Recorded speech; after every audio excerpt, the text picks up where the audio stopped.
and inelastic collision. Okay, elastic collision, momentum and energy, okay, both is going to be conserved. Okay, so when both is conserved, we can take it as a elastic collision. Okay, only momentum will be conserved and energy is not conserved. Energy is not conserved, that means it's an inelastic collision. Okay, energy is not conserved, it is an inelastic collision. Why? Energy is not conserved. Okay,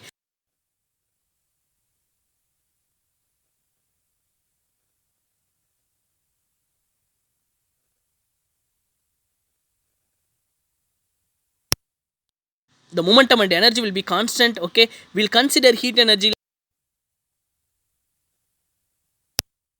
Okay,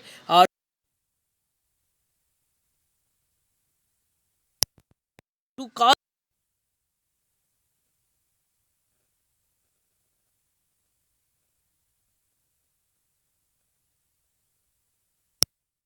inelastic collision. Okay, happen with a rigid body, inelastic collision will be.